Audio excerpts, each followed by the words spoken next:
అందరికీ వందనాలు. దేవునికి స్తోత్రం.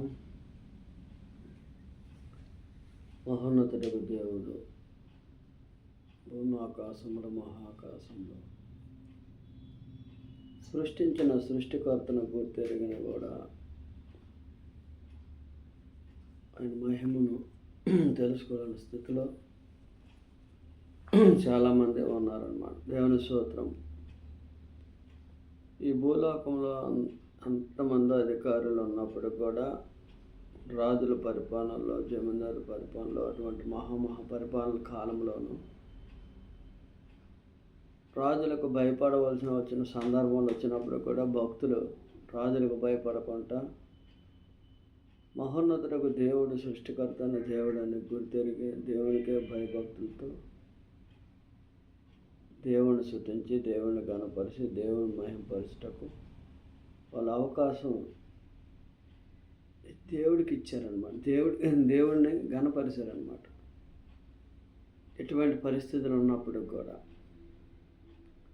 కానీ మనం ఇవాళ అందరూ మనుషులకు భయపడే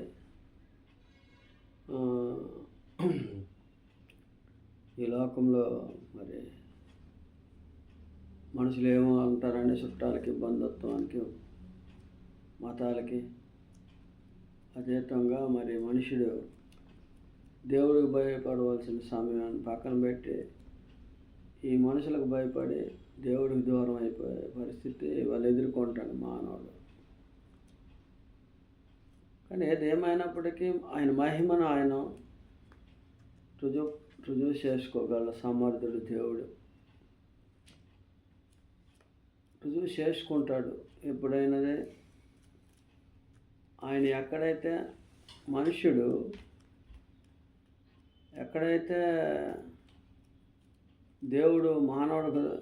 మానవుడు దేవుడికి దూరం అవుతున్న సందర్భంలో తన్ను తాను గణపరుచుకునే పరిస్థితి వస్తుంది.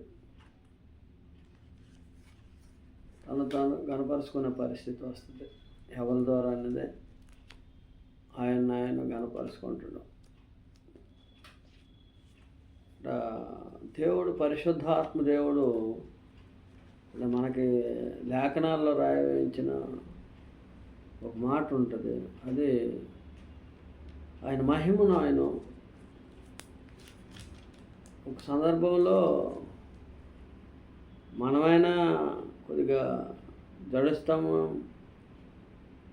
భయపడతాం మనుషులకు. కానీ మహోన్నతులకు దేవుడు ఆయన గనపరుచుకోవాలనుకున్నప్పుడు అక్కడ ఉన్న అధికారుల ద్వారా మాట్లాడతాడు. అక్కడ ఉన్న అధికారులు ఆ వాళ్ళ బట్టి మాట్లాడతాడు. వాళ్ళకి భయం పుట్టించి వాళ్ళ ద్వారా కూడా ఒప్పించుకున్న పరిస్థితి ఆధారాలు ఉన్నాయి ఇక్కడ. దేవుడు జీవ గ్రంథంలో పరిశుద్ధాత్మ దేవుడు బైబిల్ గ్రంథంలో దానియేలుకు రాసిన దానియేలు గ్రంథంలో 6వ అధ్యాయంలో ఉంటుందన్నమాట. దానియేలు గ్రంథం జీవ గ్రంథంలో నుంచి ఒక మాట తీసి చదువుదాం. దానియేలు గ్రంథం 6వ అధ్యాయంలో ఒక మాట ఉంటుంది అన్నమాట. 6వ అధ్యాయము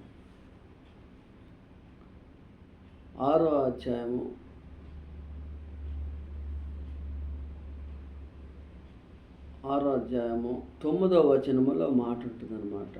కాగా రాజగు దర్యావేష్ శాసనము వ్రాయించి సంతకములు చేయించి ఇటు శాసనము సంతకం చేయబడిన దానియేలు తెలిసి కొనినాను. అతడు తన ఇంటికి వెళ్ళి యథాప్రకారముగా అనుదినము ముమ్మారు మోకరించి తన ఇంటి పై గది కిటికీలు యెరూషలేము తట్టునకు తెరవబడి ఉండగా తన దేవునికి ప్రార్థన చేయుచు ఆయనను స్తుతించుచు వచ్చెను. ఆ మనుషులు గుంపు కూడి వచ్చి దానియేలు తన దేవుని ప్రార్థన చేయుట, ఆయనను బతిమలాడుకొనుటయు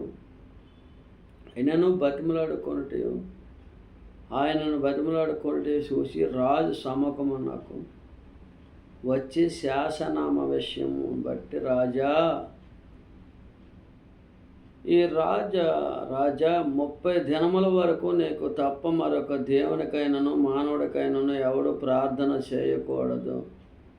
ఎవడైనా చేసిన ఎడల వాడు సింహం గృహములో పడదోయబడునని నీవు ఆజ్ఞ ఇయ్యలేదా అని ఈ రాజుని పురుగొలుపుతానమాట. వీళ్ళు ఎవరు అనేసి ఆలోచన చేస్తే మాదీయుల యొక్కయు పాలస్తీనీయుల యొక్కయు పద్ధతిని అనుసరించి స్థిరమగు శాసనముగా ఉండినట్లు దాని మీద సంతకాలు వీళ్ళందరూ పెట్టేశారనమాట. ఒక చట్టాన్ని తీసుకొచ్చారు, ఒక చట్టాన్ని తీసుకొచ్చారు రాజ్యానికి. 30 రోజులు ఆ రాజే దేవుడు వాళ్ళకే రాజే. కానీ ఇక్కడ మహోన్నతులకు దేవుడిని ధరించుకున్న దానియేలు మాత్రం రాజ ఆజ్ఞ పక్కన పెట్టి దేవుడితో మాట్లాడుతాను, దేవుడితో ముమ్మాళ్ళు రోజుకు 3 నుంచి 3 ప్రార్థన చేయొచ్చు, ఆయన సమ్మఖములో ప్రార్థన చేయొచ్చు, దేవుని బతిమలాడుకొని ఉన్నాడు దానియేలు. మరి మన ప్రార్థనలు ఎలా ఉన్నాయి, మనం ఎలా చేస్తాను, ఎవరికైనా ప్రశ్న వేసుకున్న వారంగానే ఉంది. మహోన్నతులకు దేవుడు, మానవుడు దేవుడితో మాట్లాడడం అనేది దేవుడికి ఇష్టమండి. దేవుడికి ఇష్టము, నరుడంటే దేవుడికి ఇష్టము. ఆయన ఇష్ట ప్రకారంగా మనిషి మాట్లాడితే దేవుడు సంతోషించే దేవుడు అనమాట. మన దేవుడు ఆత్మీయుడు. మానవుడు మాట్లాడడమే ఆయనకి ఇష్టం, మనిషి మాట్లాడటమే ఆయన దేవుడికి ఇష్టము. ప్రార్థనించటం, ఆయన స్తుతించటము, ఆయన ఘనపరచటము, ఆయన మహింపరచటమే ఆయనకి ఇష్టము. అంటే ఘనపరచడమైనా, స్తుతించడమైనా, మహింపరచడమైనా, ప్రార్థన అయినా, విజ్ఞాపన అయినా, దేవుడితో మాట్లాడుతానన్నా ఇదన్నిటికి ఒకటే కారణం అండి. ఇవన్నిటికి ఒకటే కారణం, ఒకటే ఏంటంటే దేవుడు చేతిలో మానవుడు ఉన్నాడా, మానవుడి చేతిలో దేవుడు ఉన్నాడా? బాగా అర్థం చేసుకోండి, ఇది అర్థం అవ్వడం చాలా కష్టం. దేవునికి స్తోత్రం కలుగును గాక. దేవుడిని మానవుడి చేతిలో పెట్టుకోవాలని ఆలోచన కలిగిన వారు చాలామంది ఉన్నారండి, చాలామంది ఉన్నారు. మనిషి చేతిలోనికి దేవుడు రావాలనే మన ప్రార్థనలు కానీ, మన విజ్ఞాపనలు కానీ, మన పాటలు కానీ, మన ఆటలు కానీ, మన మాటలు కానీ, ప్రభువా నాకు అది ఇయ్యు, నాకు ఇది ఇయ్యు, నాకు అది చెయ్యు, నాకు ఇది చెయ్యు అంటే అర్థం ఏంటి? దేవుడిని మన చేతిలో తెప్పించుకోవడానికి మనం ప్రయత్నం చేస్తున్నాం తప్ప దేవుడి చేతిలో మనం ఉందామనే ఆలోచన మానవులకి ఎంతమందికి ఉంది? విశ్వాసులకి కానీ భక్తులకి. దేవుడి చేతిలో నేను ఉండాలా, దేవుడి చేతిలో నేను ఉండాలంటే దేవుడి చిత్తాన్ని జరిగించాలా, దేవుడు చెప్పే మాటే వినాలా, వేరే మాట రాగడానికి వీలు లేదు. మహోన్నతుడకు దేవుడి చేతిలో మానవుడు ఉండాలనే దేవుడు సంతోషిస్తాడు, దేవుడు ఆలోచిస్తాడు. దేవుడు దాని గురించే నా బిడ్డను, నా కుమారుడు నా చేతిలో ఉండాలని ఆయన ఆలోచన, నా మాట ప్రకారంగా జరగాలని దేవుడు చూస్తాడు. మానవుడు చేస్తున్న పని ఏంటంటే దేవుడు నా మాట వినాల అని మానవుడు ప్రయత్నం చేస్తాడు. మరి మన ప్రార్థనలు అయ్యే కదా. మానవుడు చేస్తున్న ప్రయత్నం ఏంటి? మోకరెత్తాడు, ప్రార్థన చేస్తాడు, ప్రభు నాకు అది ఇయ్యు, ఇది ఇయ్యు, అనేక రకాలకి ఈ లోకంలో అవసరతల కొరకే ప్రార్థనే తప్ప ఇంకొక ప్రార్థన అంటే ఏమైనా ఉందా? ఇంకొక లోకం ఉంది, అది తెలుసు. ఇంకొక ప్రార్థన ఏమైనా ఉందా? ఇంకొక ప్రార్థన గురించి ఏమైనా ఆలోచన చేస్తున్నావా? మరి ఆ ఆలోచన రాకపోవడానికి కారణం ఏంటంటే మానవుడే, దేవుడు దేవుడే అని నేను అనుకుంటాను. దేవుడు స్తోత్రం కలుగును గాక. మహోన్నతుడికి దేవుడు నా బిడ్డలు నా మాట వింటారు అంటే ఆయన మాట వినాలనే ఆయన చూస్తాడు. మనం అంటే మన మాట ఆయన వినాలని మనం చూస్తాం. ఒకటి అడిగో అది జరగలేదు. అది జరగలేదంటే అర్థం ఏంటి? నా మాట దేవుడు వినలేదు అనేసి నువ్వు డిసైడ్ అయిపోతున్నావు.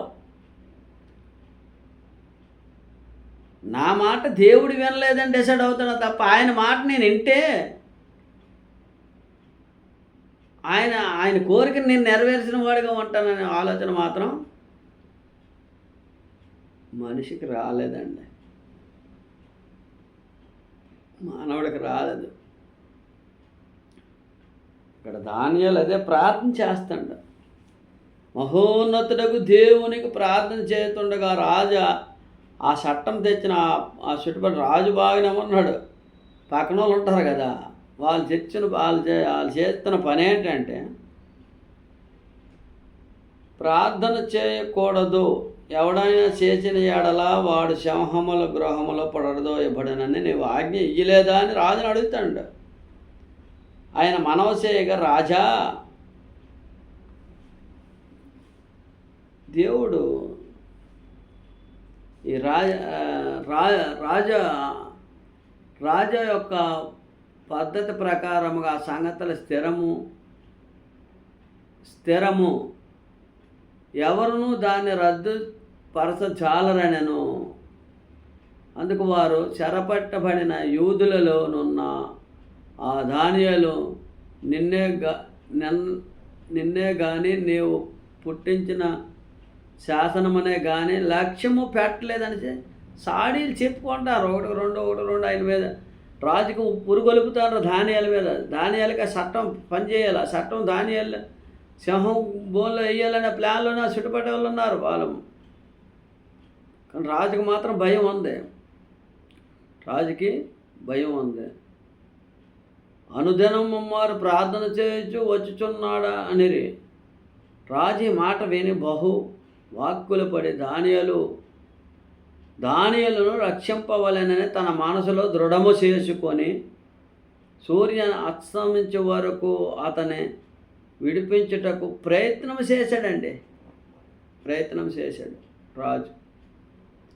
దానియేలుకి శిక్ష పడకూడదని చాలా ప్రయత్నాలు చేశాడు, విడిపించాలని ప్రయత్నం చేశాడు. కానీ ఏది ఏమైనప్పటికీ కూడా మహోన్నతుడకు దేవుడు గొప్పవాడు కనుక రాజు కూడా భయం వేసింది. రాజు కూడా భయం పుట్టేసింది. ఆ భయం రాజును కూడా గజగజలాడితే దానియేలు విడిపించాలనే ఆలోచన వచ్చింది. దానియేలు నిరపరాధి అనే ఆలోచన వచ్చింది.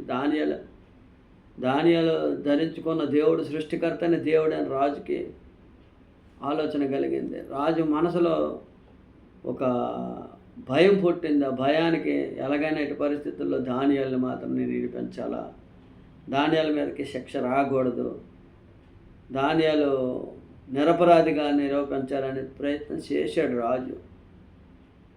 చేసినప్పటికి కూడా మనుషులు పక్కన ఉంటారు కదండి, పక్కన ఉన్న మనుషులు వాళ్ళు విధానాలు ఒక మనిషి మీద అటువంటి పరిస్థితులు భయంకరమైన ఆలోచన కలిగి భయంకరమైన మనసు అనేది షెడ్యూల్లోనికి ఒక డిసైడ్ అయిపోయిన తర్వాత అటు నుంచి మార్చలేడు మనిషి. అంటే ఇగో ఒక పెద్ద రకం ఒక ఆయన అనుకున్న మాట జరగాల అనే ఆ రేంజ్కి వెళ్ళిపోతాడనమాట మన మానవుడు. ఆ స్థాయిలోకి వెళ్ళిపోతాడు. అక్కడి నుంచి దిగడానికి అంత ప్రయత్నించలేడు అనమాట. అక్కడ చుట్టుపక్కల పోవాల వాళ్ళు అంటున్న మాట అదే, నీకు రద్దు రద్దు అవ్వదు కదా, అది ఆ చట్టం అమలు జరిగింది కదా, మరి ఇప్పుడు ఏం చేద్దామనేసి రాజును అడిగినప్పటికీ రాజు దానియేలుని విడిపించడానికి ప్రయత్నం చేశాడు. ఆ మనుషులు దీన్ని చూసి రాజు సన్నిధికి సందడిగా కూడి వచ్చి, రాజా స్థిరపరిచి ఏ శాసనము కానీ తీర్మానము కానీ ఎవడనూ రద్దుపరచజాలడు, ఇది మాదీయులకును పాలస్తీయులకును విధి అని తమరు తెలుసుకోనవలెనని రాజుకే వాళ్ళు రాజుకే వాళ్ళు చెప్తున్న పరిస్థితి అయిపోయింది అక్కడ. రాజు అయితే అన్నీ బాగానే ఉంటాయి, అన్నీ నెమ్మదిగా ఉన్నాడు, ఆ భయంతో ఉన్నాడు, దేవుడి మీద భయభక్తులు కలిగి ఉన్నాడు. ఆ శిక్షణ అమలుపరచమంటారు పక్కోళ్ళు. మాదీయులకును పాలస్తీయులకును విధేయాన్ని తమరు తెలుసుకోవాలనని అంతటి రాజు ఆజ్ఞ ఇయ్యగా బంట్రోతులు రాణియలను పట్టుకొని పోయి సింహపు గృహంలో పడద్రోయేసిరి.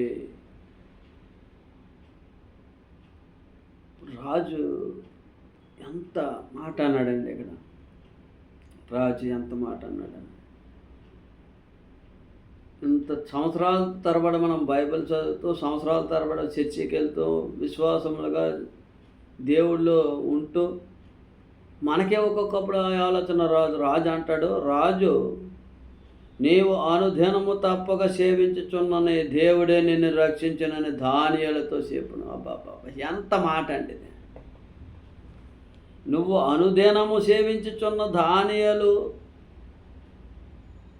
నీవు అనుదినము తప్పక సేవించుచున్నని దేవుడే నిన్ను రక్షించునని దానియేలుతో చెప్పాడనమాట. మరి రాజుకి దానియేలు సేవించుతున్న దేవుడు నిన్ను రక్షించునని దానియేలుతో చెప్పాను. ఆ దేవుడితో సంగతి రాజుకి ఎలా తెలిసి ఎవరైనా చెప్పారా? మనం తెల్లారులైతే సువార్తలు చెప్తాను, వాక్యాలు చెప్తాను, అనేక రకాలు చెప్పినప్పుడు కూడా మనిషి హృదయం మనసు పొందలేకపోయిన పరిస్థితి, నోటితో ఒప్పుకోలేని పరిస్థితి మనుషులు ఉన్నారు. మరి అక్కడ దానియేలుకి రాజుకి ఎవరైనా చెప్పారా? దేవుడు సృష్టికర్త అయిన దేవుడినే దానియేలు సేవిస్తున్నాడని. కానీ రాజు హృదయంలో మాత్రం మనసు అనేది యథార్థత కలిగి ఉన్నట్లుగా మనకు కనిపిస్తుందండి. దేవుని స్తోత్రం కలుగును గాక. యథార్థత కలిగి రాజు హృదయంలో దేవుడు ఉన్నాడని మనకు రుజువు అయి ఉన్నది ఇక్కడ. ఎందుకంటే నీవు అనుదినము తప్పక సేవించుచున్న దేవుడు నిన్ను రక్షించునని దానియేలుతో చెప్పును. ఎవరు చెప్తారండి? ఎవరు చెప్తారన్నమాట? అంటే మహోన్నతుడకు దేవుడు మానవుడు హృదయంలో ఉండడానికి ఎంత ఇష్టపడతాడు చూడండి. దేవుడి బిడ్డలారా, ఆయన ఉండడానికి ఇష్టపడుతుంటే మనం బయటికి నెట్టేసే పరిస్థితుల్లో మనుషులు జీవిస్తుంటే సంవత్సరాలు తరబడిపోయినా మా చూపు మారలేదు, మనసు మారలేదు, నడవడిక మారలేదు, నేత్రాశ మారలేదు, శరీరం ప్రవర్తన క్రియలు మారలేదు.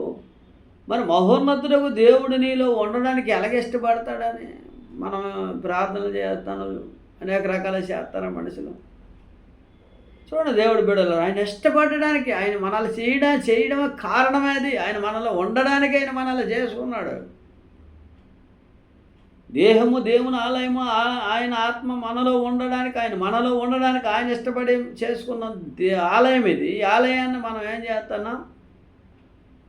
ఆయన ఉంచడానికి మనం ఇష్టపడట్లే.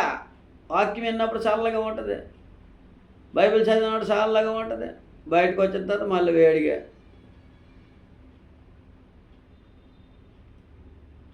పరిశుద్ధాత్ముడు నీలో ఉన్నప్పుడు, ఆయన శక్తిని నువ్వు పొందుకున్నప్పుడు, నీ దేహము నీ మనసు ఏకాగ్రత కలిగి భూలోకంలో తామరాకు మీద నీటి చుక్కలాగా నువ్వు తిరుగుతావు. తప్పు చెయ్యవు. నీ మాట ఫలిస్తుంది అనమాట. నీలో ఉన్నవాడు దేవుడు శక్తిమంతుడు. లోకంలో ఉన్నవాడు కన్నా నీలో ఉన్నవాడు గొప్పవాడు. ఆయన శక్తిని నువ్వు చూస్తావు అనమాట. ఆయన మాట నెరవేర్పు జరుగుద్ది అనమాట. ఆయన మనలో ఉన్నప్పుడే ఆయన మనలో ఉండడానికి ఇష్టపడ్డాడు. మనం మాత్రం ఆయన ఉంచడానికి ఇష్టపడలేని పరిస్థితిలో మానవుడు ఉన్నాడండి. అది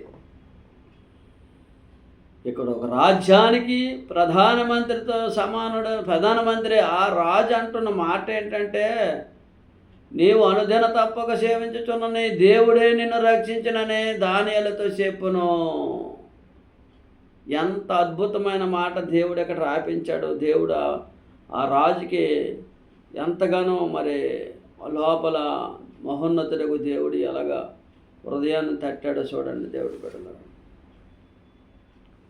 ప్రతి ఒక్కరం కూడా ఏదో సందర్భంలో దేవుడికి పట్టుబడవలసిన వారమే.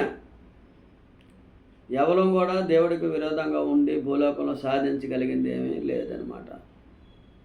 ఈ తక్కువ కాల సమయంలో మానవుడి జీవితం ఎంతకాలం ఉంటాడో తెలీదు. ఉన్నంతకాలం మహోన్నతులకు దేవుడిలో ఉండాలని, దేవుడు మనలో ఉండాలని, మమేకం కలిగి దేవుడు మనం జీవించాలనే మనసు కలిగి జీవిస్తప్పుడు నువ్వు ఈ లోకంలో ఉన్నంత మట్టుకు ఉంటావే కానీ లోకాన్ని అంటుకొని ఉండవు అనమాట. లోకాన్ని అంటుకొని ఉండవు, పాపాన్ని అంటుకొని ఉండవు.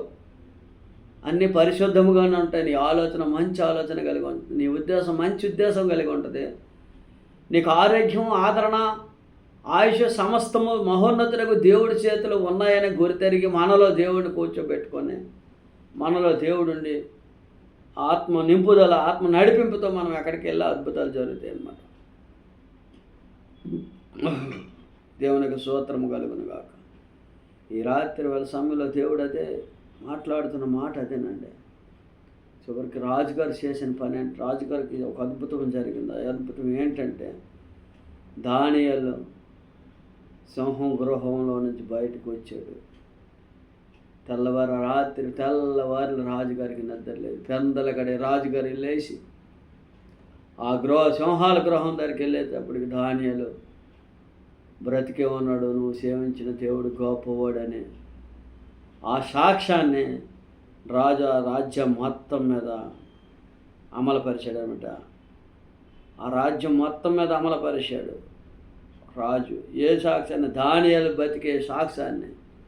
ఈనాటి కాలం సమయంలో మనం శుభవార్త చెప్పనవసరం లేని నడితే మన క్రియ ప్రవర్తన చూసి, మన ఆలోచన చూసి, మన ఉద్దేశం చూసి, మన మనసు చూసి, మనలో చూసి మారు మనసు పొందేటట్లుగా మనం ప్రవర్తించినట్లుగానే అయితే నువ్వేం చెప్పనవసరం లేదు. ఎందుకంటే నీ మాట, నీ చూపు, నీ నడవడిక, నీ ప్రవర్తన సరిగ్గా ఉంటే చాలు, వాళ్ళు మారుతారనమాట. మహోన్నతునికి దేవుడు హృదయాన్ని తెలుపుతాడు. అవి మనలో మార్పు రాకపోకుండా మనం ఎన్ని చెప్పినా అది నెరవేర్పు జరగదు. అది ఆ సాక్ష్యం దేవుడు అంగీకరించడం, మనుషులకు కూడా మనుషులే అంగీకరించడం, దేవుడు దాకా ఎందుకు, మనుషులే అంగీకరించడం. దగ్గర తెల్లారులు ఎత్తాడు, 60 అబద్ధాలు ఆడతాడు. తెల్లారులు ఎత్తి అంతా మాయే, అన్నీ చూపు మంచిది కాదు, ఆలోచన మంచిది కాదు, అనేక రకాలుగా మానవుడే నమ్మడు. మహోన్నతుడికి దేవుడు నిన్ను ఎలా నమ్ముతాడు అని అదే అంటాడనమాట. ఇక్కడ మహోన్నతుడికి దేవుడు రాజుకి గొప్ప అద్భుతమైన ఆజ్ఞ రాజు ఆ దేశానికి అమలుపరిచాడండి. దానియేలు సాక్ష్యం చూసి ఏమంటాడంటే 26లోనే ఉంటుంది, నా సముఖమున నియమించిన దేమనగా నా రాజ్యములు సకల ప్రభుత్వము యందుండు నివాసులు దానియేలు యొక్క దేవునికి భయపడుచు ఆయన సముఖమందు వణుకు చుండవలెను. ఆయనే జీవము గల దేవుడు, ఆయనే యుగయుగములుండువాడు, ఆయన రాజ్యము నాశనము కానేరదు, ఆయన ఆధిపత్యము మట్టుకు ఉండును, ఆయన విడిపించువాడును రక్షించువాడునయ్యుండి పరమందు భూమి మీద సూచక క్రియలను ఆశ్చర్యకార్యములు చేయువాడు ఆయనే. సింహముల నోటి నుండి ఈ దానియేలును రక్షించాను. ఆయన వ్రాయించి ఈ దానియేలు దర్యావేష్ ప్రభుత్వ కాలమందు పాలస్తీనకు కోరష్ ప్రభుత్వ కాలమందు వర్ధిల్లును. దేవుడు ఆ రాజ్యానికి జీవము గల దేవుడు, ఆయనే యుగయుగములకు దేవుడని ఆ రాజ్యాన్ని మొత్తం మార్చేశాడండి. రాజ్యాన్ని మొత్తం మార్చాడు. చూసారా, ఒక్క దానియేలు కోసం దేవుడు చేసిన కార్యాన్ని, దానియేలు నీతిని ఆ రాజుకి కనపరిచినప్పుడు ఆ రాజ్యం మొత్తం మారు మనసు పొందారండి. రాజ్యం మొత్తం మారు మనసు పొందినట్లుగా. ఎందుకంటే మరి ఆయన రాజా ఆజ్ఞ ఇచ్చాడు కదా, జీవము గల దేవుడు, ఆయన యుగయుగములుండువాడు, ఆయన రాజ్యం ఎప్పుడు కూడా నాశనం కానేరదా అంటండి ఇక్కడ. రాజు తెలుసుకున్నాడండి. రాజు తెలుసుకుండా రాజ్యాన్ని అలాగ మార్చాడండి. రాజు తెలుసుకున్న రాజ్యాన్ని అలా మార్చాడు. ఒక దానియేలు పట్ల దేవుడు చేసిన గొప్ప మహిమ, ఆయన మహిమను దానియేలు పైన ఒక అద్భుతాన్ని చేసినప్పుడు రాజు చూసి, ఆ రాజు చూడక మునిపొద్దు రాజు ఒప్పుకున్నాడు. చూడక మునిపే రాజు ఒప్పుకున్నాడు. ఎక్కడ ఒప్పుకున్నాడు అంటే, మరి దేవునికి మహిమ కలుగును గాక 16వ వచనంలో ఉంటుంది కదా, నీ దేవుడు నిన్ను రక్షించును దానియేలు అని చెప్పును.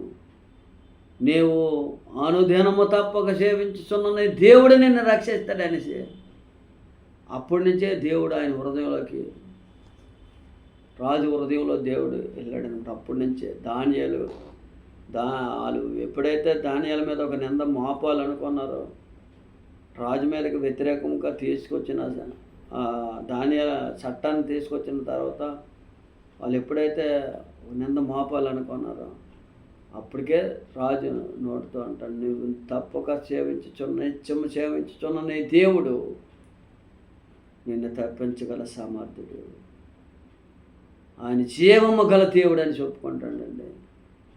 ఆయన జీవము గల దేవుడు. ఒక రాజు జీవము గల దేవుడు. మనం మనుషుల కింద ఈనాటి కాలంలోనైతే మనం అటువంటి చట్టాలు అయితే మనం ఉండగలమా? ఉంటారా? ఉన్నోళ్ళు ఎంతమంది మరి మనకు తెలియదు. అటువంటి చట్టాలు వస్తే ఉన్నోళ్ళు ఎంతమందో. మహోన్నతులకు దేవుడు ఉంటే మాత్రం ఉంటారండి. ఎందుకంటే ఆయన భయపడేవాడు కాదు కదా. పరిశుద్ధాత్ముడు ఉంటే భయపడరు కదా.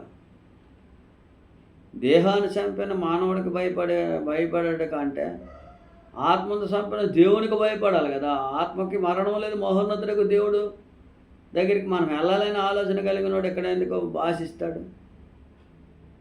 ఇక్కడ ఆలోచన ఉండదు, ఉందామని ఆలోచన ఎందుకు ఉండదంటే దానికి భయపడ్డు. ఇక్కడ ఆలోచన కోసం, ఇక్కడ తలంతల కోసం, ఇక్కడ ఏదో సాధిద్దాం, ఇది పోటీ చేద్దాం, అది పోటీ చేద్దాం అని ఆలోచించడు. ఎక్కడ గురించి అసలు ఆలోచించడు. ఎందుకంటే ఆయన మహోన్నతులకు దేవుడు ప్రాణాన్ని దేహాన్ని ఇచ్చి ఇక్కడ నిలబెట్టాడంటే ఆయన శుద్ధించి, ఆయన గణపరిచి, ఆయన మాటలు ఆయన తట్టు మనసు తిప్పడానికి ప్రయత్నించడం అది మాత్రం కరెక్టే. కానీ ఇక్కడ బతుకుదామనే ఆలోచన మాత్రం నిజమైన క్రీస్తువుడికి ఉండదండి, ఉండదు. ఆయన అందుకే పాపానికి దూరంగా ఉండి పరిశుద్ధంగా జీవిస్తాడు. పరలోక రాజ్యానికి చూస్తాడు అనమాట. పైకే చూస్తాడు, సూపేకం పైకే చూస్తాడు తప్ప కిందకి చూడడు అనమాట. అది నిజమైన క్రైస్తవుడు, నిజమైన ఆయన ధరించుకున్న మానవుడు అనమాట. సృష్టికర్త అనే దేవుడు ధరించుకున్న మానవుడు. అలాగే జీవించినప్పటికీ ఉన్న కాలం అలా గడిచిపోద్దండి. సంతోషంతో, సమాధానంతో, దరికి చీకు చింత దగ్గరికి రాదు. నెమ్మదిగా ఉంటాడు, ప్రశాంతంగా ఉంటాడు, ఆలోచన ఉండదు, ఆరోగ్యం ఉంటుంది, ఆలోచన బాగుంటుంది, తలంత బాగుంటుంది, మంచి ఆలోచనలు వస్తాయి, మంచి ఉద్దేశం కలిగి ఉంటాడు. దేవుడు ఆయనలో ఉంటే భయం ఉండదు, ఆయనలో ఉంటే బాధలు ఉండవు, ఆయనలో ఉంటే ఆశ్చర్యమైన కార్యాలు చూస్తారనమాట నరుడు. మరి దాన్ని బట్టి ఆశిద్దామా? మనం అందరం మనం దేవుళ్ళు మనలోకి ఆహ్వానిద్దామా? దేవుడిని మనలోకి ఆహ్వానిద్దాం. దేవుడు మనలో ఉంటే మనకి ఎన్ని కలుగుతాయి. అక్కడ దానియేలు చూసిన రాజు రాజ్యానికి అటువంటి మళ్ళీ అమలు చేశాడనమాట. అటువంటిది అమలు చేశాడు. ఏంటంటే జీవము గల దేవుడు, ఆయన రాజ్యము ఎన్నడూ నశించిపోదు. ఆయన రాజ్యము నిత్య రాజ్యము. అది భూలోకము అందు పరలోకమందు అద్భుతమైన కార్యములు చేయవాడు నిత్యుడకు దేవుడు ఆయన ఒక్కడేనే. ఆ రాజు ఆ దేశానికి ఆజ్ఞ చేశాడనమాట. అటువంటి ఆజ్ఞ చేసిన మహోన్నతుడకు దేవుడు, ఆ రాజుని పట్టుకున్న దేవుడు మనందరినీ కూడా మన హృదయంలో అంతకుముందే మనల్ని పట్టుకున్నప్పటికీ మనం తెలుసుకోలేక ఎప్పుడుకో ఆయన్ని మనం తెలుసుకున్నప్పుడు కూడా ఇప్పుడు ఉన్న కాలములో మహోన్నతుడకు దేవుడు మనలో ఉండి చేస్తున్న కార్యాలను బట్టి, మనలో ఉండి ఆయన ఇస్తున్న ఆత్మ ఆలోచనను బట్టి, ఆత్మ జ్ఞానాన్ని బట్టి ఆయనకే చోటిచ్చేటట్లుగా, ఆయనలో మనం ఉండేటట్లుగా, ఆయన దేహ ప్రాణ ఆత్మలో ఆయనకి మంచి సమర్పణ కలిగి జీవించాలని మనం ప్రార్థన చేసుకుని దేవుడి చేతులకు అప్పచెప్పాం. కళ్ళు మూసుకొని ప్రార్థన చేద్దాం. మహోన్నతుడ, సర్వోన్నతుడ, సర్వాధికారి, ఎంతగానో ప్రేమించిన ప్రభువా, నీ కొందనాలు. నీ మహిమ మాలో ఉన్నది ప్రభా. నీ మాట మా నోట పలికించి నీ పలుకులు ప్రభా వింటున్న బెడల హృదయాల్లో గొప్ప కార్యములు జరుగునుగాక ప్రభా. ఇక నాయన మహిమ గల తండ్రి, రాజుగారు ఒక దానియాలు గారిని సాక్ష్యాన్ని చూసి దానియాలు గారిని విడిపించిన దేవుడు నువ్వు కనుక అది చూసి రాజుగారు ఆ రాజ్యాన్ని జీవము గల దేవుడు, మహోన్నతుడకు దేవుడు అని ఆ రాజ్యానికి ఆజ్ఞించి మారు మనసు మారినట్లుగా మాకు అనిపించింది ప్రభా. మహోన్నతుడకు తండ్రి, దేశమే మారింది. ఒక్క వ్యక్తి ద్వారా ఒక దేశమే మారింది ప్రభా. మహిమ గల తండ్రి, మహోన్నతుడకు తండ్రి, అటువంటి వారముగా ఈ భూలోకంలో ఉన్నంత వరకు నీ కృపా కనికర సమాధానంతో మమ్మల్ని ముందుకు నడిపించండి. నీ వెలుగుతో నింపండి, తాకండి. వినే బిడ్డల ఆరోగ్యం, ఆదరణ, ఆయుష్ ఆ బిడ్డల్లో మీరుండి మీ కార్యములు జరిగించండి. మీరే వాడుకోండి ప్రభా.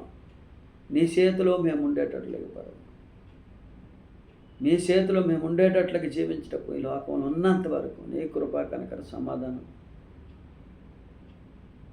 మమ్మల్ని నడిపించమని, స్థిరపరచమని, బలపరచమని, బాగు చేయమని తండ్రి, కుమార, పరిశుద్ధాత్మనామములు జ్ఞాపం చేస్తున్నాం పరమతండ్రి. ఆమెన్. యేసు రక్తమే జయం, సిలువ రక్తమే జయం. ప్రభు యేసు రక్తాన సంపూర్ణ విజయం కలుగును. ఆమెన్.